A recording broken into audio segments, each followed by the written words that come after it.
Welcome back to the Dungeon Master's Block, the place where we come to talk about the Dungeon Master, the most important person in the game, the only person capable of playing God, killing characters, and lowering the ego of all other people at the table. I'm one of your hosts, DM Mitch. And I'm DM Neal, aka Joke Maniac. And today we have a returning guest. Aram Vartian of the Godsfall podcast is back with us today, and we are going to be talking about the death of a god in your homebrew worlds and the consequences of when a god dies. It's a really fascinating episode. We hope that you get many ideas from it. But of course, before that, Neal, we have some 5-star reviews. We do. And the first one comes from Zelnar225 and is entitled Helps with Sanity at the Table. 5 stars. The show is really helpful. If my brain needs some good stimuli, I put on my headphones and listen to this. I'm going to try and get through this without laughing. The show has prevented me from randomly killing my characters because they act like complete idiots. Thanks, DM's Block. I mean, I don't know. I feel like that, if we're going to pick a review to put on our website, it's this one. Like, just put it right on the front page. Just in the quotation marks, like. Mm-hmm. So like thank you, Zelnar225, for that awesome review. Thank you so much. And our next one comes from Mick Mainza, and it's entitled Enjoying the Podcast. I am an old school player. I spent every Saturday afternoon during college, 1983 to 1987, playing AD&D. I still have my original player's handbook from then. Recently, I decided to get back into the game and picked up the classic Dungeon Master's Guide and Monster Manual via auctions. I ran across your podcast and am enjoying it immensely. Slowly but surely, I am working my way through from both ends, new episodes and original ones. As someone who game mastered for Champions, the superhero RPG, for many years, I like your take on topics that can really be applied to most RPGs in general too. Good work. And that's from Martin. So thank you so much, Martin. We appreciate that review. We are glad to always hear that we are appealing to new and old gamers alike. Yes. Thank you. So the next one comes from Dragon's Blood Curry, which sounds awful. And it is entitled Perfect. But like Purr, like a cat. I'm not doing that. I'm just telling you. And it's short and sweet. Finding inspiration after 20 years in the hobby is priceless. Love your work. So thank you. And I hope that there was some inspiration in those 20 years, but if not, we're here for you now. Well, thank you so much, Dragon Blood Curry, for that review. And with that, let's head to the meat. I'm starving. We ain't had nothing but maggoty bread for 3 stinking days. Why can't we have some meat? The plate meat's back on the menu, boys. Welcome back to the meat. Today we are joined by a special guest. He has been on the show before, and we're really excited to get him back on the show to once again talk about amazing ideas for your homebrew worlds. Welcome back, Aram Vartian, GM and creator of Godsfall and founding member of Neon Rival. Yes. Thank you for having me. Hi, guys. Hey, we're glad to have you back. It's been way too long. I know Neal's had a time with you on DM Nastics, but we have not had you on the DMB for far too long. I also had the joy of having him run me in the Endless Temple at a catacon. That was so much fun. Oh, it was so good. So, at the risk of creating another podcast, Aram, I'm going to ask you a question. What have you been working on lately? I've been working on a couple things. I've been I've been working with a lot of these new people I've met in Chicago who are all actors and improvisational people, basically. There's this amazing improv scene in Chicago, and with them, I've joined this D&D podcast called The Dungeon Rats, which is a lot more comedic than anything I've ever done before, so that's been terrifying. And we've basically formed a podcasting collective called Neon Rival, where we hope to expand and add new shows in the future. We've also been invited by D&D to run a group through the jungles of Chult for Tomb of Annihilation. And that's been probably the best show I've been involved in so far. If we're just talking on production value, the players are amazing, but the production value on this has been incredible because it's everything I've learned up until date combined with Carlos Luna's ability to generate basically entire audio soundtracks. So he writes music from the beginning to the end of every single episode we release. It's completely original audio. It's spectacular. Yeah. So if you want to hear us at our best, I would check out our run through Tomb of Annihilation. We got 3 episodes up now, and we're going to start to release more next month. Awesome. So much going on, especially since the last time you've been on the show. It's been a lot. It's been a crazy year. Yeah, and we'll have you definitely at the end tell our listeners where exactly they can go to see and hear all of that, so they can check that out. So, Aram, as you probably know, we have a surprise question for you, although you don't know what this question is. So this question comes from one of our Patreon dragons, from DM Pax, and DM Pax asks, what would be the most infuriating creature or pest from the worlds of Dungeons and Dragons to have infest your home? I want to say kobolds right off the back. Anything? Okay, no. The one that I think it's a lurker, right? The one where it just lives on the ceiling and you never see it and you never look up because it's your home. So every time you walk in, you're going to get attacked by a lurker and never remember it's there. So it's going to be that. It'd be a lurker every time you're looking for your keys, and it's just going to descend on you. That would be the most frustrating. But it never kills you. It just like kind of scratches you up, and like you're like, it's like a big dog. Why can't you just kill me? Come on. You're just putting me through constant torture. Exactly. But it knows it needs you. It does. It needs a hug. I would totally pick a gibbering mouther. Oh, God, that'd be annoying. But you wouldn't be sane long. So it lasts like a week. True. You know? That's true. Yeah, eventually you just start liking it. Right. Like it'd have to be something that you would have to live with. Like it can't be a cube because you'd be dead when you went down the wrong hallway. So it'd have to be something that you would be forced to live with, like a cockroach. Right? Yeah. Like pixies or something. And now I'm just picturing like a small gelatinous cube that acts like a Roomba, but instead of like cleaning your house, it just like slowly destroys it. Right. Just dissolving a toothbrush. Yep. I need that. Oh, gosh.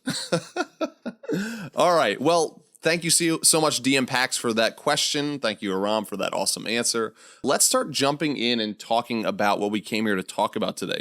Today, we are talking about the death of a god, something that, Aram, I know you are very familiar with. And so this was something that we decided we wanted to talk about as far as lore for a homebrew world, what happens when a god dies. And so I guess the first thing we should talk about, because sometimes with lore it's not even possible, but how does a god end up dying? That's a good question. I mean, if we're going by Dungeons and Dragons rules in general, that gods are kind of treated like artifacts. Like the only thing that can kill a god is another god or something a god has devised. And then there's different rules for where a god dies. If it dies on the material plane, it just goes home.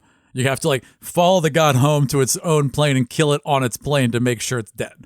Most of the times gods can't die. So I think it's interesting when stories are written where gods can die and gods do die. At least, more than like one, which is usually what you get, and then that god gets replaced immediately. Because I think, again, with fantasy, the problem is that gods represent ideas and concepts more than they represent religious orders. There's the god of love or the god of war or the god of light, and these concepts will exist beyond the god, unless you're just going to turn them off as soon as the god dies. So it's difficult to kill a god because it's hard to kill one of these ideas. Yeah, I think that, like you said, there's, especially with D&D, like there's this built up, it needs to fit into these certain parameters, like the having to be killed on its home plane. Like you might defeat a god, you might, as like 4 level 20 PCs, defeat a god on the material plane, watch it like fall to its knees and then crumble before you and think that you have ultimate victory. But really what's happening is it's just returning to its plane. And if a god returns to its plane after you just quote unquote killed it, that god is pretty pissed off probably now and might be coming back with a whole force of angels or whatever it is. Yeah. I think that the killing of a god should always be something that is pretty epic because of all these built up stigmas that it has to fit into either. And one of the things that you mentioned was like, not only like does another god have to kill a god, or one of the things you said was, what about it's something that another god has created? I like the idea a lot of like god killer weapons, these amazing weapons that were created by gods to kill another god. And I also like the idea of like the gods hating those weapons even when they do create them, because they create them to kill another god, but then they're like, oh wait, hold on, I just created something that could destroy me. Oh gosh, we got to get rid of this thing, and having to go on this long quest. Yep, that is the problem with it. If you make a weapon strong enough to kill a god, it's probably strong enough to resist being destroyed by a god. It would have to be in order to function. Yeah. Yeah, you might use it for the task of destroying your enemy god. Right. But then what do you do with this thing? You don't really want to keep it around your house, like, because how do we get rid of this? That sword's coming back to haunt you. Exactly. You live forever. That sword's coming back to haunt you at some point. So I think my answer, and I don't want to try and act like I'm sounding too profound, but how does a god die? The immediate response that I have is with a purpose. You don't do it idly. Look at all the things that we've talked about, like lining things up to even attempt to accomplish it. And it could also happen outside of your party. It could happen between two gods, but there needs to be a very specific purpose that you're going to have that kind of thing happen inside your world, because of what will eventually lead to and all the things that death should mean for your world and how it would shake it up and what that means for your campaign, for your players, and all of that stuff. So yeah, don't just do it willy-nilly. I like the idea. I just rolled I rolled a D20 and this one died today. Yeah. Oh gosh, no more on fate. a D20, gods would be dying all the time, not even a D100. Yeah. Nope. I like that idea of, if a god created a god killer weapon and then like going and hiding it in some sort. I like the idea of who is the god that it created it to kill. Did they kill that god? And then what about those worshipers of that god? Do they then go, we need to find that weapon and kill the god who created it as like a revenge mission? Like, I feel like that would be a really cool campaign if you were all paladins of a murdered god.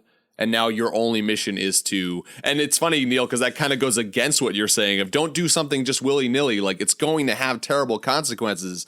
But a bunch of paladins who worshipped a god who was just killed, their minds would be, I feel like, just be set on like, we need to avenge the one who we need revenge. Yeah. Yep. And maybe they would even believe that might bring them back or bring the god back. Yeah, I could see that. That'd be excellent. And a paladin revenge mission? Like that would, they've already lost all their powers. They don't have to worry about like doing the wrong thing. Like, I mean, it's not like they would completely lose their morals, but at the same time, I feel like with the death of their god, they're on edge and they're going to make some really edgy decisions because of it. Sure, absolutely. Oh, that's so good, because the second arc is totally them figuring out who do they feel that they can follow after that. Mm-hmm. Yeah, how do you keep your faith when your god is dead? Yeah. Oh. Yeah. Yeah, and how to, if that god is replaced, but now you've created all these, you've done all these atrocious things in the revenge seeking, can you go back? Or are you completely changed at this point and you yourself are just like, I'm not even worthy. Like, I can't do it. Yeah, I'm sure there'd be a couple of is it worth it? Because if you truly do believe in this god, is it worth it to basically sell your own soul in order to bring this god back? Isn't that the greater good? Yeah. These are all, I feel like, tied up into like the next thing that we want to talk about with is the consequences to a world when a god dies. We're already kind of talking about it in a smaller form with like a worshiper, and how does the worshiper go on being who they were, worshiping this god, idealizing the things that they loved and worshipped, and then their god is dead. What are some consequences, maybe focusing in on that or beyond that happen to a world when a god dies? There's several, because in just a world where gods exist and gods walk around and no one's really agnostic or atheist because you can point and say, well, they're right there. People literally see gods and the act of gods within their lifetime. Everyone has seen something happen in a world like this. It just happens all the time. Cities will vanish, or people will descend from the sky, or you see a dragon. I mean, you're going to believe in gods in these worlds. So when one of them vanishes, when one of them is taken away, it would create such a titanic void. And in people that are already trained to feel insignificant because there are gods walking around, to then see a god fall, see a god die, would make you feel even that much more insignificant. Because if they can get wiped out, what about us? So I think that would have a profound effect on a people. Just mechanically, as far as Dungeons and Dragons, there are serious consequences, because without that god, logically, their followers and worshippers their divine ones cannot regain their spells. And that is a huge problem for them. One of the reasons why I killed all the gods in my world was so I could wipe out magic, at least for a time, in the world before bringing it back. Because a D&D world without magic, you really see where the problems of technology not developing have come in. So now they have to turn back onto themselves, and without all this, God cheating power, basically, who are we as people and what can we actually do? And it kind of it flips it. It forces the humans and the dwarves and the elves to then become their own gods, because someone needs to take up the reins. You can't just have a power vacuum like that vanish. I mean, with the entire structures of the churches falling and all of their worshipers falling into chaos and fear, someone's going to have to control that. I even wonder, does the death of a god then kind of spiral into its followers too? Like, if there is a god killing another god and that god wins, do then all of the worshipers of the victorious god look at the powerless? Like, you're bringing up the fact that what happens to their prayers and their spells and their magic that came from their god? Well, there's none of that then. Is then this terrible holy war where the worshipers of the victorious god go, well, our god killed the other god. Should we now then go and wipe out the rest of his followers? It creates this very dark religious war in this dark time that could be over a country, over the world, of just followers of a god going and seeking out and trying to kill and just wipe the earth of other worshipers of this dead god. This is what we have to do in order to serve the one who we serve. My God hated you and your ideas so much that he killed them, or they or she killed them, or they killed them. And therefore, I now have to make it my quest to make sure that all of their followers are also killed. It makes a certain horrible logical sense. I mean, if you really do believe, yeah. It's a terrifying place to have your PCs drop into a world where this is going. And it's terrifying no matter what you do. It doesn't matter if the god that won is a god of good things or bad things. This holy quote unquote war that's being set into motion it's going to be like a genocide. That's just a terrible thing. And it'd be interesting to play PCs in a world where your job is to help the people who are being hunted. That would be a very interesting campaign, a very dark, terrifying campaign. But especially if it was a evil god that got wiped out, and maybe some of his followers weren't doing great things, but maybe they were just look, we were just in the temple guards. We hadn't got past the first step of the pamphlet, right? So they were just people, right? They just wanted a couple gold and a clean place to sleep and a bed and food, right? So they might not have been ultimately evil, and they're on the run for the rest of their lives now. It would be an interesting way, and if you put the PCs in that, if they're good PCs, they'd have to make a decision that would probably put them against most of society. And even if they are evil, it calls into question your morals as a player, as a PC. When you run into someone who's powerless, and even if they had done evil things, if they drop to their knees and say, I surrender, but you're under orders to just wipe them out, what do you do then? You say you stand for these things, but because the head of the church or whatever it is that is pushing you to do this, do you just blindly follow, or do you step up and say, whoa, let's analyze what we're doing for a second. This is exactly what we say we don't stand for. And just because they okay, let's do this in the right way.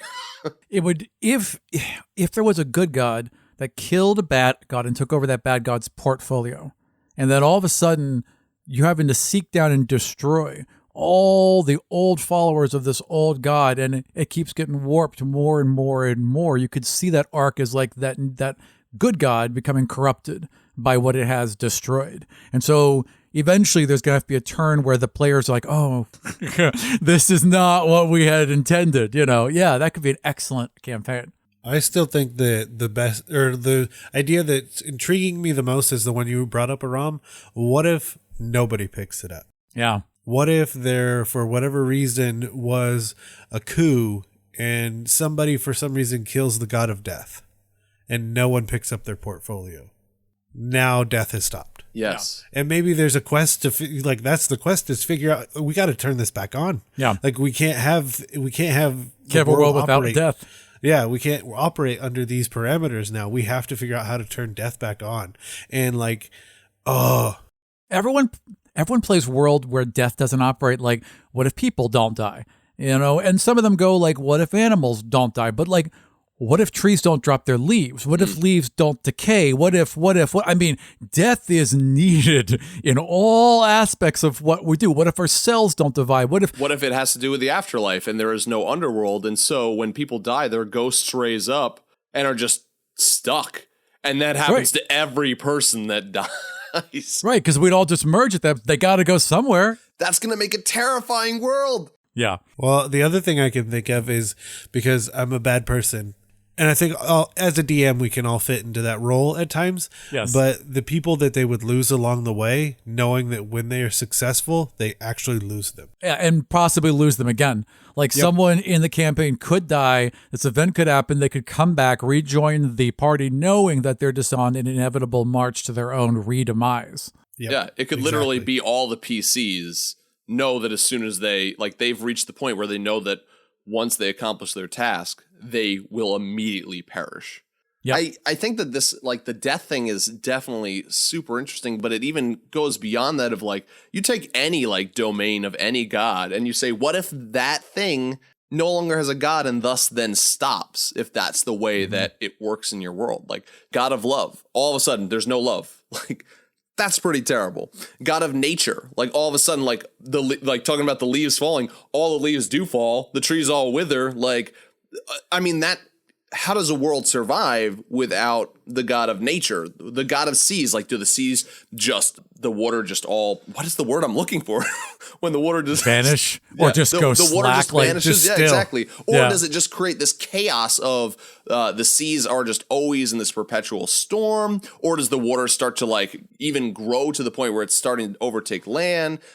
Anything you take away as far as a god's domain, if you do without it in a world, it just sets it into utter chaos. It has to. I mean, it's a hugely powerful force that runs the entire world, so it has to. Now, Aram, I know that you said in the world of Godsfall, you killed the gods off so you could have this time without magic. I want to kind of key in on one specific type of magic, and we were already talking about, like, death already, because this is something that in my world, the gods didn't die, but they decided that they were no longer going. They kind of had a council of gods, and they decided, no more of this. We are done with this. And so resurrection magic completely taken out at a certain point in my world, which changes the way that heroes go into battle. And so that happened in your world with no magic. Like, there's no resurrection.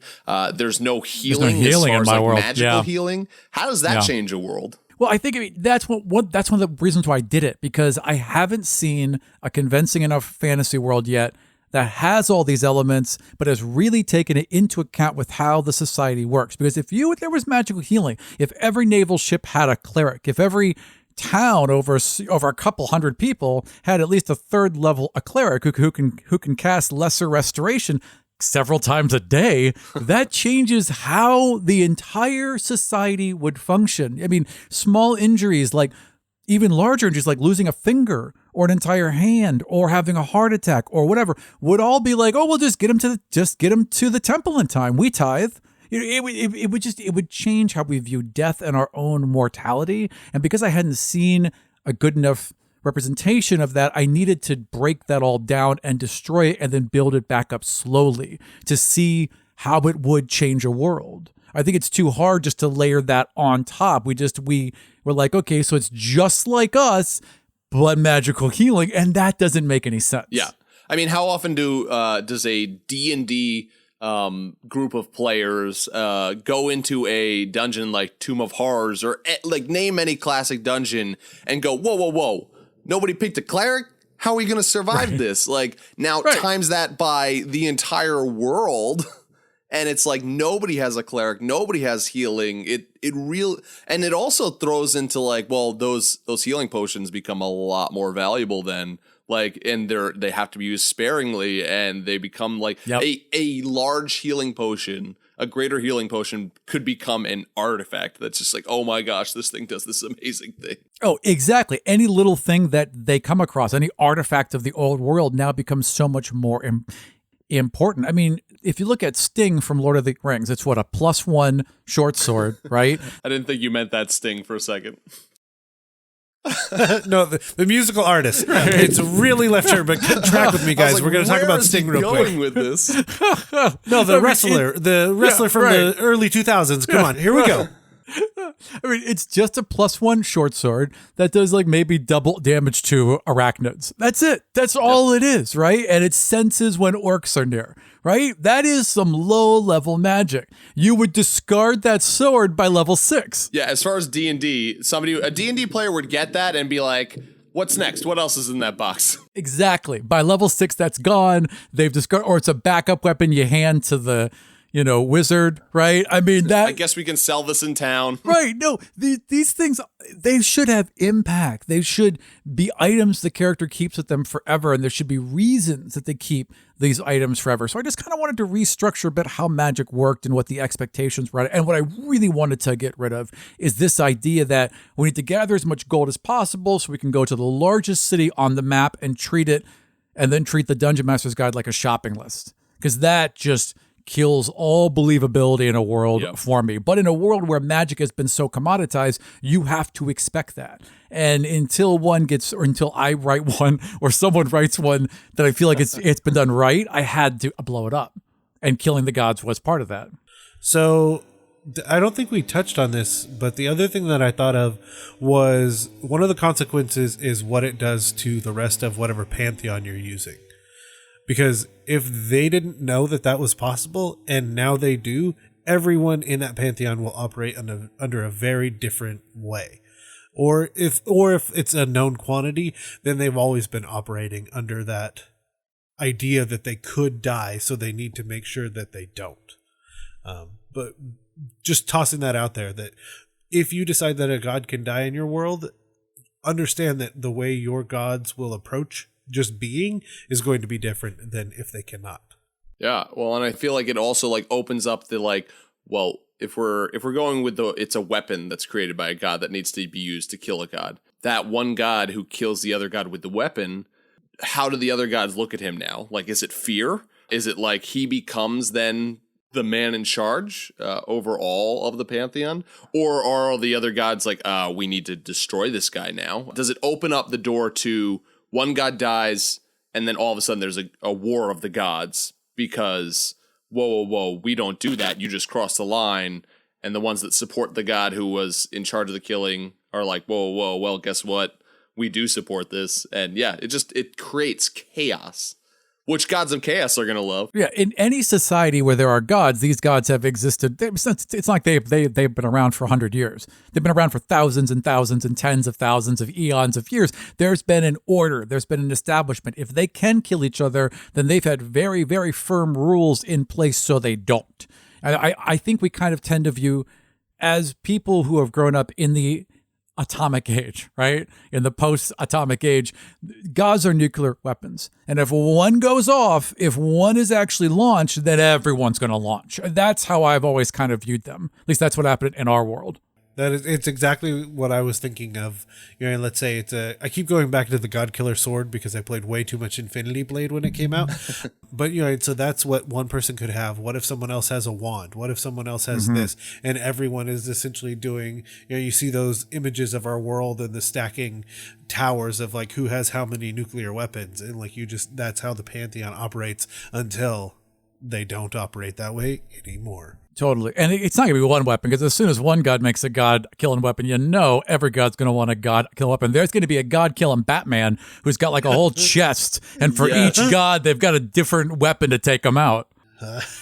So good. It would be really interesting if there was this caveat to the weapons that gods themselves could not wield. Right. The weapons created. Like a god creates the first god killer weapon, then goes to pick it up, and because it's made of this material that like can kill them, they can't even hold it. It like burns their hand, they're not able to pick it up, and then thus all of these weapons that get created, the gods are like, oh man, I can't use this. And so they start recruiting like mortals to do their deeds for them, like their worshipers.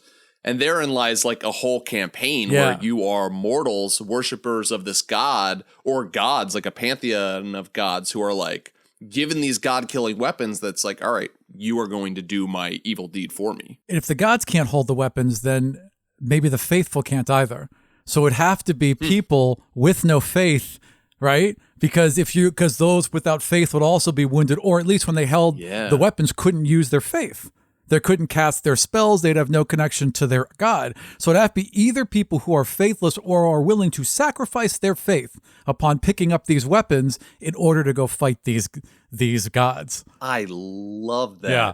Like the idea of like a god recruiting a mortal that is just like, I don't care about you. And just like having to be like, listen, I know you don't care about me, but I promise you wealth and power and this and that is all right. Or like you said, a faithful, like a paladin who's like, I love you so much that I will become a fallen paladin and do these terrible things.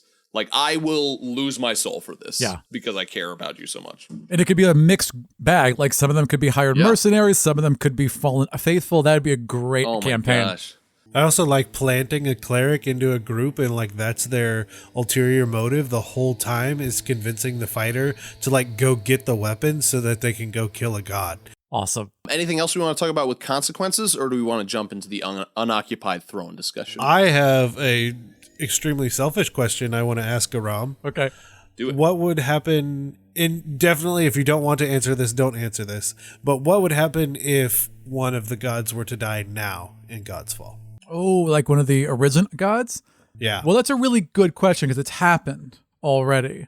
An arisen god has died. I think that this has been kicked around by fans enough that I can talk about this, but Para's brother was the original god of the sun. All these visions about this terrible, destructive god of the sun, those visions were of Para's brother, not of him. This is why this person looks so much like Para when they were having them. So in my world, again, the power's got to go somewhere. The sun's always going to rise. There will always be a god of the sun. You can't destroy, unless you destroy the sun, right? You'd have to go to the core of the thing. If you want to destroy the god of the oceans, you got to drain the oceans, right? Those things will exist beyond them and will always rebirth a new god. It's not the gods themselves, it's the perceptions that create these things.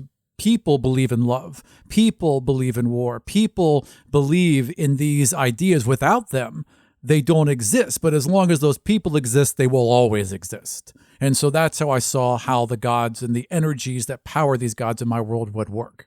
Not to segue back to the beginning of how a god can die, but that's a perfect other example too. Yeah. Is like if whatever that domain is no longer exists, if you have a god of the sun and the sun is destroyed, maybe in your world that means that, when the sun dies, so does the sun god. If the entire planet stops hoping, the god of hope dies. Yeah, that's another really cool way that you can have a god die, whether it just be like happenstance of like how this world got to this point, or, I think a lot of what we've talked about is like doing these campaigns where it's like, oh, the mission, the goal is to destroy this god at the end or whatever it is. Like if the only way a god can die is of the sun, it's like, all right, boys, this campaign, guess what we got to do? Yep. Got to kill the sun. I thought you guys were going to say roll up wizards. It was the only logical conclusion. Okay, everyone, we're going to be a wizard, and okay, we blew up the set. We got it. What can we use? Fireball? Oh, no, that won't work. Nope. All right. So we've talked about this a little bit with a god dies and then their domains are up for grabs. Their throne, as it were, is unoccupied. So let's talk a little bit about that more. Like a god dies and there is a crown, there's a throne, there is a position that is opened up. Clearly, whether it's gods or mortals, that position is going to be coveted by some. So how does that throne get filled? Who wears that crown? How do they obtain it? Through a housing lottery. But I say that, but it's not unreasonable to think that if they're, like Aram, you had mentioned, there's so much structure because they have been living and thinking for aeons. There could be a very reasonable method by which all these portfolios are up for grabs. Mm-hmm. If you would like one, you need to essentially sacrifice part of your own power to take that. And then the leftovers, maybe we all as a collective pantheon decide who should be elevated into that position and take over these things that now are uncontrolled. Or even just like, who do we elevate into that position to fill that void? But like the pantheon working together, and then like you can get into like deity, political intrigue, all kinds of crazy things. But I mean, like I said, I think there could definitely be a very structured method by which that gets filled. Well, there'd have to be some, because otherwise they would just be killed. I mean, if it's Highlander style and the gods, I've killed you so I get your whole portfolio, they'd just be knocking each other off left and right. That'd be the only reason for them to exist. Once you're a god, what else is there to be but all gods, right? Mm-hmm. So there'd have you would think for there to be any semblance of normality, there'd have to be some sort of tribunal that would decide, look at all the factors, like, well, maybe it was a clean kill. Like this, okay, you were defending yourself, so, winner takes all. But if it was a murder, they could be like, well, we're going to keep these. It seems like it would establish more order. That's like, you brought up like, well, if there's not an order, like, then aren't the gods just going to be all for themselves and like, well, I am a god of this, but I want to be a god of this. That's like a terrifying idea of, one god comes into some sort of power, whether it's a god weapon or like god armor, that it's like they create this amazing armor that makes it so they cannot be killed by other gods. And then they're just going around one by one, killing other gods and taking their domains. And I like the idea of, because they're gods, I like the idea of it like working differently than like a mortal killing another mortal. Like the god kills another god, and like having that idea of like these crowns that they wear, and he just picks up the one crown, he takes his own crown, and like rather than clinking against each other, he just holds them up and it melds into another crown that's like a morphed version of both of them together. Sure. And I picture at the end of the day, this god would look like this terrifying beast with just a mix of all these domains together. And then you have to ask yourself the question, too, of what happens to a god who is the god of law that then melds and also takes on the god of chaos and becomes the god of law and chaos and earth and sea, and like, does it work together in balance, or does it start to even rip that god apart and it starts to work in a negative way? Yeah, maybe if you had a god that got to some apotheosis where they're like, the only way for there to ever be peace is for one god to have all of these connect. I need to be the god of war and peace to have balance. I need hate and love to have balance. And the only way there ever will be balance if it's only me. So they could be going into it with a truly utopian kind of view. This will work, but the sacrifice that would take is too much for most to bear. It's fine if you're the person. Yeah. Do they become the mad god that is in charge of everything? That would be a terrifying world to be a part of. Yeah, it would be a horrifying world. And maybe they can't like balance things, like the ocean starts floating in the air and the sky is in the ocean, and like because they've forgotten where these things go, or they didn't know in the first place. Or maybe that is balance. Balance to that god would be a hugely, hugely different concept than balance is to you or I. What if balance means 50% earth, 50% water? So you have to rearrange all the continents and drain half the seas. I mean, what is balance at a certain point? Is it half light, half day? Is it half cold, half warmth? Is it half hate, half love? Do 6 months out of the year are consumed with war? Like, what does balance mean? And that seems like a horrifying world to be thrown into. I love the idea of like the end of this campaign with the PCs. They're going on this mission. It's like, you need to kill this god. Yep, that's right. This one god who's killed all the other gods, you need to kill him. And you build this campaign up, and at the end, they find this god. He's in his throne. He's like this mix of all these things, and they're just going crazy. And he looks at you as a PCs. The god killer weapon is on the ground, and he just like mutters like, "Please kill me. Please kill me." And that's like the end thing that sanity. Yeah, like he's just like, put me out of my misery. And then I imagine the world goes, like, what happens to the world after that? Like, is it destroyed? Or do you create a world like Godsfall where it's like, there's no magic for a time?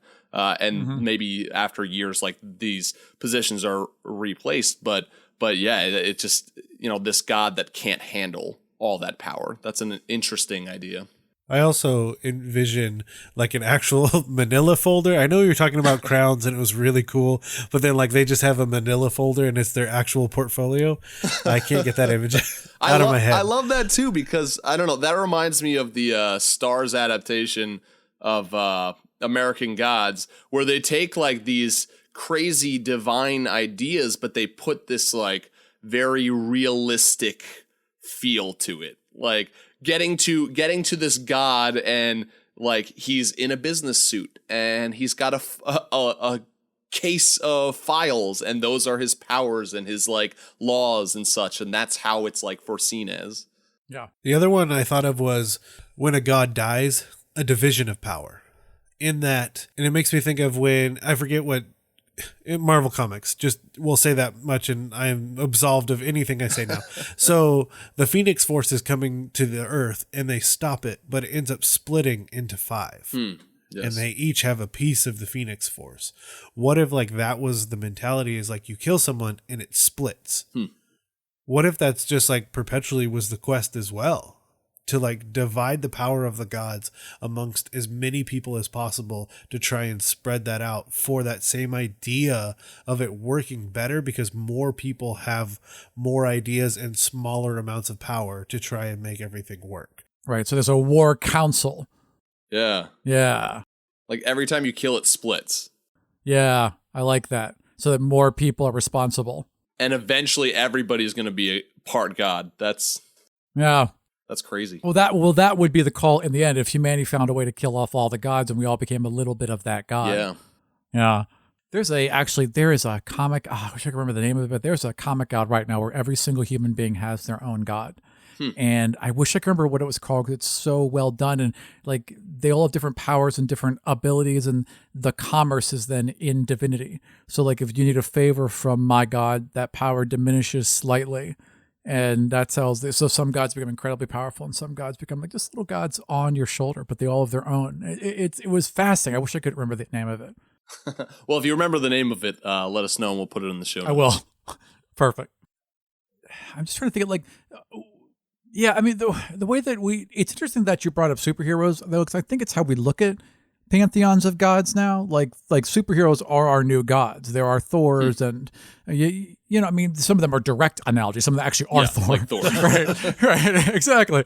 But they are our new mythos. And so I think that, again, when we talked about like when you kill a god, how important it is, comics are a great underlying aspect of that. No one cares if Superman dies. No one cares, because they're not going to keep him dead. They're not going to keep Spider-Man dead. They're not going to keep Captain America dead. They're all coming back. I don't know how many times has Wolverine died. How many different versions of them are there? They're like 5 of them now, I think, right? Yep. And they won't stick to any of it. They're just going to bring it all back. And then at some point, 10 years from now, they'll just reboot. And now Spider-Man is a teenager again, and no one has suffered any consequences whatsoever. And gods are set up in that same way. They don't change. They're just these static things that will always be there. And without that effort to change and expand and have real consequences, I think it really diminishes the world you're trying to build. Nope. Yep. At most, when a superhero passes away, you can be confused. Like, why aren't they back yet? That's the most feeling you have. Why is there a 2-page funeral a splash when every single person there knows that dude is coming back? They should. I would love to see one time when they're burying a superhero when everyone's just like looking at their watch. All right, let's get this. He's going to be back in 3 months. Yeah, if a superhero just completely disappears, it's usually because it's like, oh, that didn't work out. We're never touching that guy again. And it's like, it's not a death thing. It's just oh boy, that character sucked. Right. What a bad idea. No one has a funeral in comics for bad ideas. But then usually somebody still sees that as a challenge and goes like 30 years later, like, I'm going to bring that guy back and I'm going to make him great. You know who the king of that is? Gail Simone. Gail Simone can take any absurd, ridiculous character and make them iconic. She has just a masterful way of doing it. She took King Shark and made him into such a lovable character. She's amazing. Read anything by her. Okay. Awesome. Well, hopefully we have given you more than enough information to frustrate you with too many ideas to implement in your world. But if you want even more ideas, Aram, where can people go to hear more or see more of what you've been doing? Well, all the podcasts that we've been working on are at our new podcasting collective, neonrival.com. If you want to check out the world book I've written for Godsfall, that's at worldbook.godsfall.com. And I'm working on one more show that will be coming out sometime in 2018. That's a modern day superhero show located in Chicago. And if you want to find out more about that as I work on it, that'll be at evolutionearth.com and evolutionearth at Twitter. Fantastic. Awesome. Yeah, so go check out all of those things. Keep your eyes and your ears open for that new superhero show. I'm excited for that. Superheroes. I've seen a little bit of that on Twitter. You love those costumes. I do like to tease a little bit at a time. It's a podcast, and all I see is like, here's the pictures of the costumes. Yeah. Well, see, now it does end up using a lot of visuals, and I do tend to, but for this particular one, every single character who's playing a character in the show is also going to be playing a politician or a reporter or some other type of person who would be getting media out about what's happening in the world. There's going to be video and photography and on-scene location thing that'll all be added. There'll be the whole website for it is basically going to be a local magazine covering these events, and we'll be recapping them as news stories. So it's going to be kind of tying in different media in order to make the show happen. So these costumes are actually being made then? Oh yeah, absolutely. I'm trying to figure out how to get a British riot shield right now. Like there's certain things I need that I'm gonna have to go to eBay for. But yeah, I'm really gonna make this into a full visual thing. That's awesome. And then we get 5 seasons of a podcast and a movie, right? That's what the plan is. That'll be great. I'll take it. I'll take any check. I can be bought real easily. Aram, thank you so much for joining us back on the show. Yes. It is always a pleasure. We'll be having you back on sometime in the future. That sounds excellent. Fortunately, I've been out of the hospital long enough to, be able to commit to a time. So hopefully that'll be true in the future as well. And with that, let's head to the mailbag of holding. But they have been asking for their mail on a daily basis. It's all they're talking about up there. That right there is the mail. Now let's talk about the mail. Can we talk about the mail, please, Mac? I'm dying to talk about the mail with you all day, okay? So for today's mailbag, I am not alone. Instead, I am here with Mitch, and we're going to tackle an email that we got from DM Sam. And they needed a bit of advice because they have a player that has an interesting character choice that they have some questions about. Essentially, their player wants to play as a half-dragon fighter in 5th edition, just like they did in 3rd edition. 3rd edition was a little long in the tooth, pun intended, and that was an option by the end, and it was pretty OP at times. And they were just asking how would we approach it, and if there is any official ruling on whether or not that could happen. So essentially their player is trying to be a half dragon in 5th edition. Yep.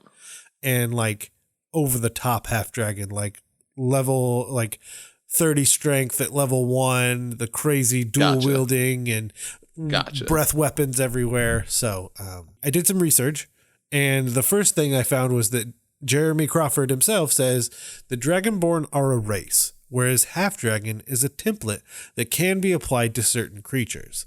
So I would personally say that no, that is not an option for a player to start out as.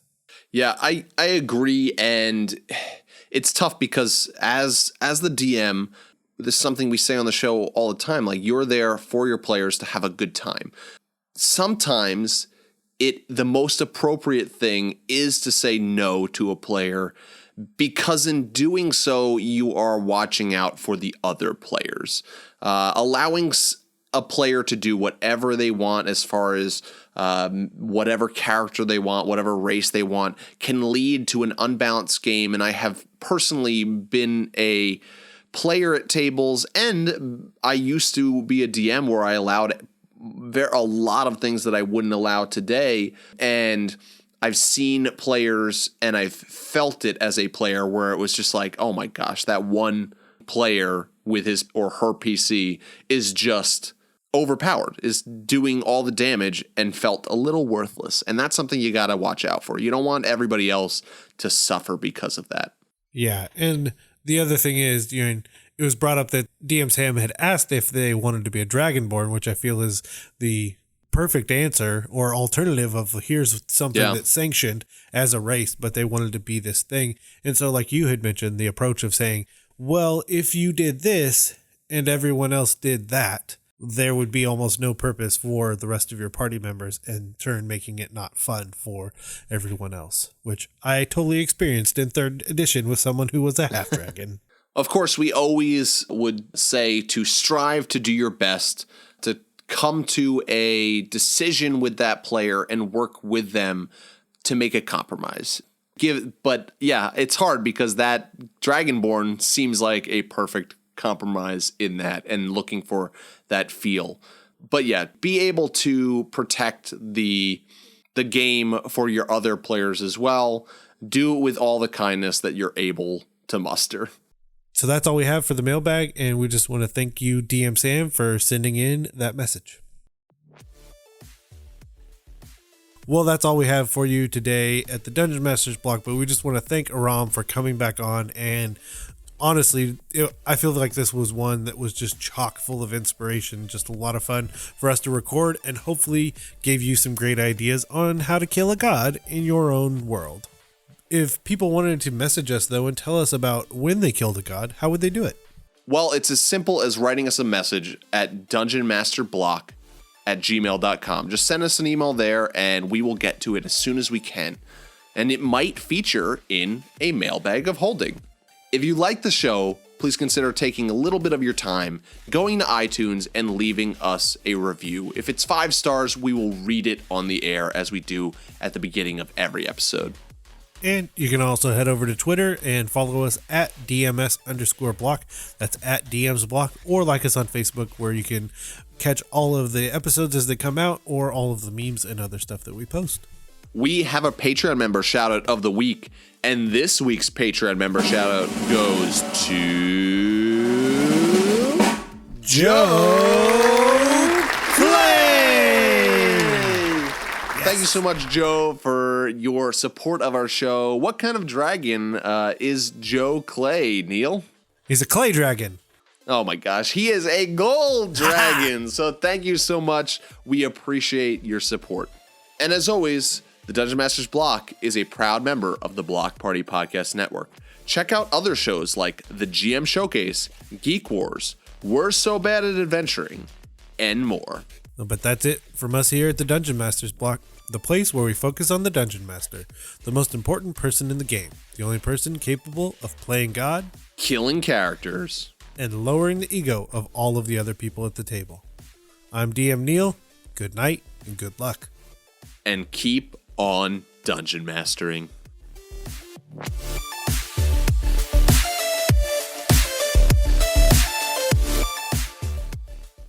We do. And the first, oh my gosh, I went to the wrong tab. And the, sorry. Why, I don't know why these are getting me today. You're so giggly. The next review comes from Dragon's Blood Curry. I couldn't do it.